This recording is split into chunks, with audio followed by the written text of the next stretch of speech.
Hello friends, here's Smart Week, and in today's issue, we're going to talk about the flagship iPhone 14 Pro Max with a burned out screen due to the always on display feature.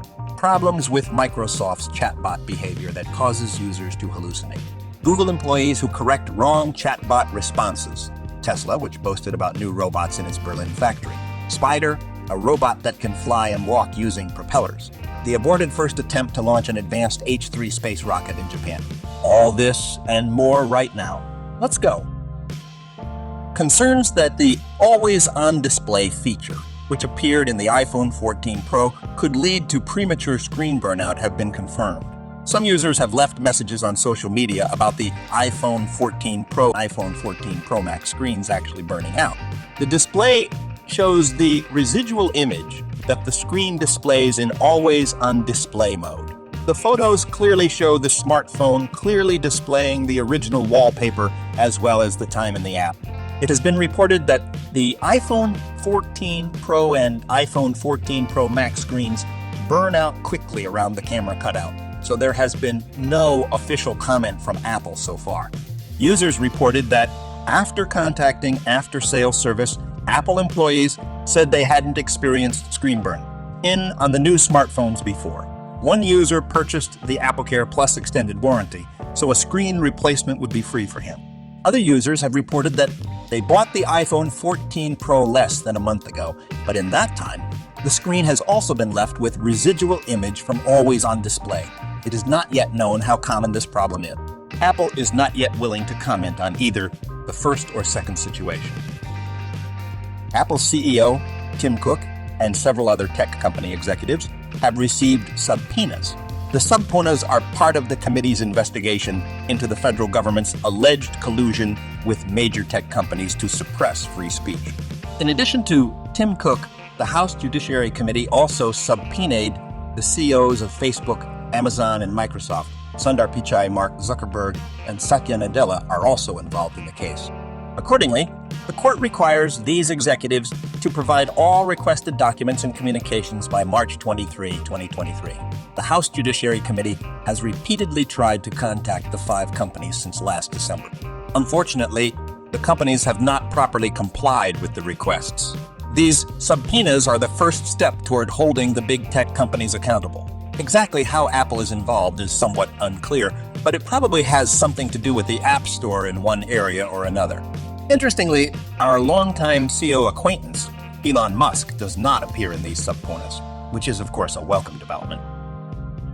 For a long time, traditional car companies doubted Tesla's ability to launch efficient mass production of electric cars, but now some of them have started to adopt the newcomer's experience themselves. For example, in stamping large parts, Tesla's approach to automating and simplifying assembly has begun to pay off. The company tweeted about a new production line it installed at a factory in Germany. 13 different body parts are pressure cast with a total force of 7,300 tons on a press section that produces up to 16 parts per minute, Tesla boasted. In addition to these parts, the car company showed off the rear body part, the largest monolithic part that can be made by the so-called gigapress, a huge foundry press that simplifies and reduces the cost of car assembly. Now, instead of 70 separate parts, just one is produced in the body shop. The stamped parts or chassis are welded together by 600 plus robots, and each car part is then lifted into the paint shop. One of the largest industrial robots named Godzilla, representatives told the company. After a mistake with the production line of the Model 3 car, when the company involved too many robots and later admitted it, Tesla now boasts about the size of machines and robots. In the case of the Godzilla, we are talking about a machine made by Fanus, which many car companies use. In the past, Tesla has already shown the public its paint shop, which it called the most advanced in the world. New technologies allow applying new multi-layer colors, which have already been tested on the Model I.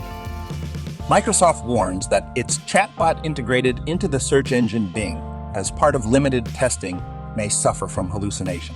The company says testing has found that in long extended chat sessions consisting of 15 or more questions, Bing may give answers that aren't necessarily useful or that don't match the company's set parameters. Microsoft identifies 2 main reasons. First, It's the very long chat sessions which can confuse the model as to what questions it's answering. The company is thinking about adding the ability for users to quickly zero in on the chat. Second, the language model sometimes tries to answer or reflect the style in which it is asked to provide answers, which can lead to results that Microsoft didn't originally intend. But in this case, the company notes that this happens very rarely. Hallucinations in chatbots primarily account for GPT, of course, but it's not the only one. They call the phenomenon of artificial intelligence generating output that deviates from what might be considered normal or expected hallucinations. Based on the training data seen, simply put, and simply gives a completely wrong answer to any question. We could say that the chatbot is lying in such a case, but we don't think that would be correct with respect to artificial intelligence in this state. Japan's powerful At-3 rocket was scheduled to go into space on February 17 from the Onegashima Space Center, but was not ready for launch. Two of the main stage engines worked normally, but one of the solid propellant side boosters suddenly failed, disrupting the mission. It is not yet known what caused the failure, and more time will be needed to investigate. This is not the first time Japan's aerospace agency, JAXA, has delayed an H-3 launch. Government agencies have been developing the rocket with Mitsubishi Industries for a decade. JAXA has big plans for the H-3 rocket, considered highly flexible and cost-effective.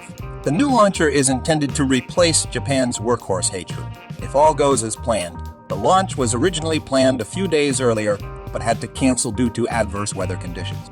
This year, Japan has already completed one orbital mission, successfully launching an observation satellite into space in late January this year, using an H-2 rocket.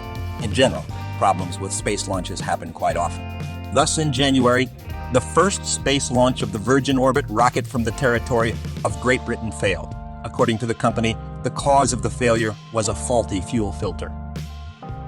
Researchers from the University of Tokyo have created an amazing hybrid, a flying and moving robot on legs called Spyder. But the most unusual thing is that the process of moving limbs is done by the thrust of propellers placed on the limbs. The robot's limbs literally fly in the air, even when it walks on the ground. Judging by the video, the design is very, very clumsy. The servos on the leg joints only slightly correct their position.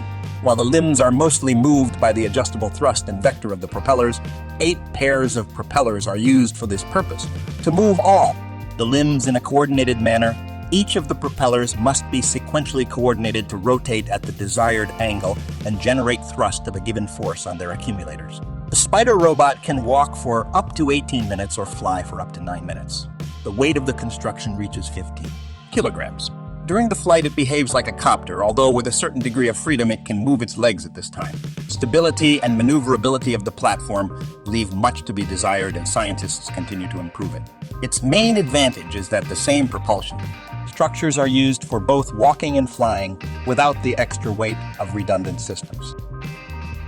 Google employees have been asked to correct wrong answers from a chatbot. It's no secret that Google welcomes employee testing, including several hours a week. According to sources, there appeared the materials of another letter for official use, revealing the specifics of the internal kitchen of Google employees' work with the company's chatbot. In particular, they were asked to rewrite the bot's false answer. It is a mailing from Prabhakar Raghavan, who serves as Google's vice president of search. In the letter, he asked employees to use their own knowledge to rewrite Bard's answers to certain questions. According to Raghavan, the best way for Bard to learn, for example, so spending a small amount of time to thoughtfully rewrite an answer would greatly help improve the search mode as well.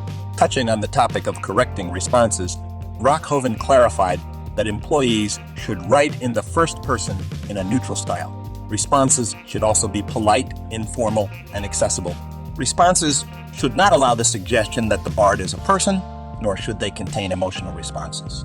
Employees are also asked to avoid making assumptions about race, gender, sexual orientation, or similar subtle matters. Moreover, any advice regarding financial, legal, or medical issues is completely forbidden. If a Google employee contributes to Bard testing and gets a special mark in their corporate profile, employees with the best answers for the chatbot will get a chance to meet the development team in person. In the end, thank you for watching. Stay tuned for more tech news, and don't forget about the like and subscribe.